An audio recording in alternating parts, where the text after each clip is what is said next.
Hello guys, फिर से आप सभी का एक नए वीडियो में स्वागत है। तो आज हम इस वीडियो में नॉरफ्लॉक्सासिन और टी-निडाजोल टेबलेट के बारे में बात करने वाले हैं। जनरली ये एक ब्रॉड स्पेक्ट्रम एंटीबायोटिक है और ये एब्डोमेन रिलेटेड जो प्रॉब्लम्स होते हैं, एब्डोमेन में इन्फेक्शन होता है, एब्डोमेन की जो जीआई ट्रैक में कहीं पर इन्फेक्शन होता है, इन सारी समस्याओं में ये इस्तेमाल किया जाता है। बैक्टीरियल इन्फेक्शन है तो ये इस्तेमाल किया जाता है, एक एंटीबायोटिक है। तो आज हम इस वीडियो में इसकी प्रोडक्ट डिटेल जानेंगे, जो हमारे पास जो टेबलेट है उसकी, और इसके कंपोजिशंस कौन कौन से हैं, इसमें क्या क्या कंपोजिशंस आते हैं, इसके कौन से पॉपुलर ब्रांड्स हैं, किन किन समस्याओं में इसका यूज़ किया जाता है, और इसका डोज क्या रहेगा, और मोड ऑफ एक्शन या कैसे काम करती है, और साइड इफ़ेक्ट क्या रहेंगे, और प्रिकॉशंस के बारे में हम इस वीडियो में बात करने वाले हैं। तो वीडियो को लास्ट तक ज़रूर देखिएगा दोस्तों।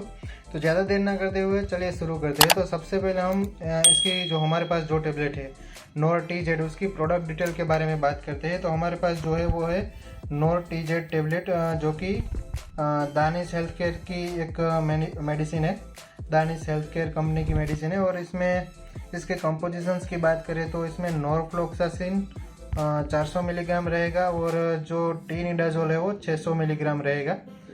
दो कंटेंट आते हैं इसमें। और जो इसकी पॉपुलर ब्रांड्स के बारे में हम बात करें तो इसमें नॉरफ्लॉक्स-टी-जेड, एनफ्लॉक्स-टी-जेड और नॉर-टी-जेड जैसी पॉपुलर ब्रांड्स इसकी मार्केट में अवेलेबल्स है।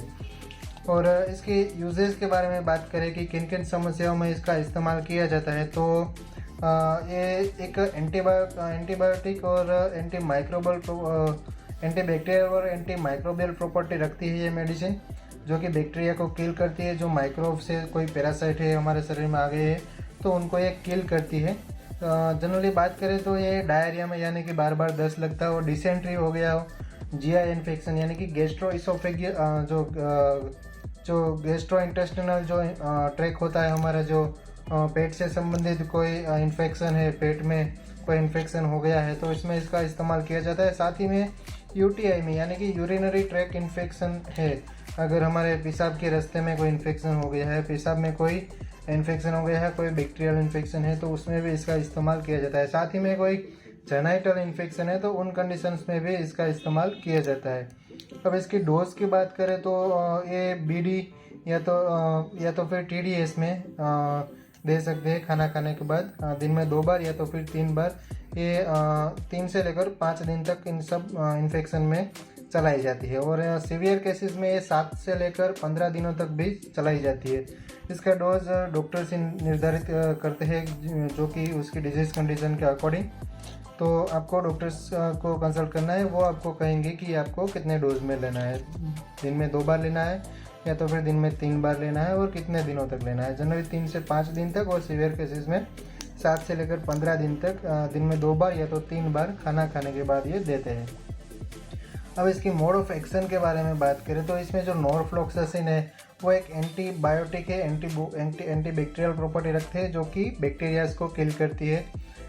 हमने जो ट्रैक बताया, गैस्ट्रोइंटेस्टिनल ट्रैक या तो फिर यूटीआई या तो फिर जेनाइटल इन्फेक्शन है, तो इन सब में जो कोई बैक्टीरियल इन्फेक्शन है तो इसको ख़त्म करती है और बैक्टीरिया को मार देती है। और साथ में जो इसमें जो टी-निडाजोल कंटेंट रहता है वो एक एंटी प्रोटोजोअल मेडिसिन है और एक एंटी माइक्रोबियल मेडिसिन है, जो कि पैरासाइट्स को किल करती है। और जो अगर हमारे शरीर में कहीं पर वर्म इन्फेक्शन हो गया है तो ये वर्म्स को भी मारती है। जो टी-निडाजोल है वो वर्म्स पे भी अच्छी इफेक्ट देती है।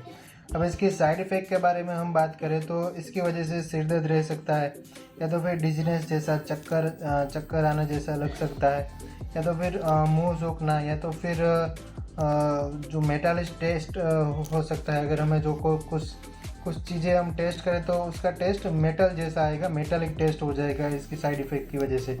कफ रह सकता है, या तो फिर भूख ना लगना, एब्डोमेन में स्वेलिंग हो सकती है, या तो फिर ब्रीदिंग प्रॉब्लम भी इसकी वजह से हो सकती है। कुछ इसकी साइड इफ़ेक्ट थी, हालांकि हर केसेस में इसकी साइड इफ़ेक्ट देखने को नहीं मिलती, लेकिन फिर भी कुछ केसेस में इसकी साइड इफ़ेक्ट देखने को मिलती है। तो ऐसे कोई साइड इफ़ेक्ट्स दिखे तो तुरंत ये मेडिसिन बंद करें और अपने नज़दीकी डॉक्टर को, अपने फिजिशियन को, डॉक्टर को तुरंत दिखाए। अब इसकी प्रिकॉशंस के बारे में हम बात करें तो प्रेग्नेंट मदर और ब्रेस्ट फीडिंग मदर है ये इसको उसमें प्रिस्क्राइब नहीं जनरली नहीं किया जाता, लेकिन अगर डॉक्टर्स प्रिस्क्राइब करते हैं कोई ऐसी कंडीशन है जिसमें डॉक्टर्स लो डोज में कोई ऐसा कोई डिजीज़ है जिसमें इसका इस्तेमाल करना पड़े तो लो डोज में या तो फिर कैलकुलेटेड डोज में डॉक्टर्स का इस्तेमाल करते हैं प्रेग्नेंट मदर में और ब्रेस्ट फीडिंग मदर में, और जितना हो सके उतना अवॉइड करते हैं कि ये प्रिस्क्राइब ना करें। और चिल्ड्रंस में भी आपको अपने डॉक्टर्स को दिखाने के बाद ये लेना चाहिए, या तो फिर आपको लीवर डिजीज़ है या तो फिर किडनी से रिलेटेड कोई डिजीज़ है तो भी आपको अपने डॉक्टर्स को कंसल्ट करने के बाद ये मेडिसिन लेना चाहिए। अल्कोहल कोई कंज्यूम करता है तो उसको ये मेडिसिन नहीं लेनी चाहिए, क्योंकि इसकी वजह से डिजीनेस जैसा चक्कर जैसा रह सकता है, जो कि अल्कोहल की वजह से ऑलरेडी उसको चक्कर आते हैं तो ये लेंगे तो उसकी वजह से ज़्यादा डिजीनेस या चक्कर जैसा आएगा। तो अल्कोहल कंज्यूम जो करते हैं जो लोग उनको ये मेडिसिन नहीं लेनी चाहिए। तो ये था नॉर्फ्लॉक्सटिनोडाज़ोल, एक एंटीबायोटिक और एक एंटी प्रोटोजोल मेडिसिन, बैक्टीरियाज को मारती है और जीआई इन्फेक्शन में, डायरिया में इसका बहुत यूज़ किया जाता है। साथ ही में यूटीआई में, यूरिनरी ट्रैक्ट में और जेनिटल इन्फेक्शन में इसका इस्तेमाल किया जाता है, हमने बात की। तो होप आपको वीडियो अच्छी लगी होगी। अगर वीडियो अच्छी लगी हो तो वीडियो को लाइक, शेयर और इस वीडियो के नीचे कमेंट करना ना भूलें, और चैनल पर नए हो तो सब्सक्राइब करना ना भूलें।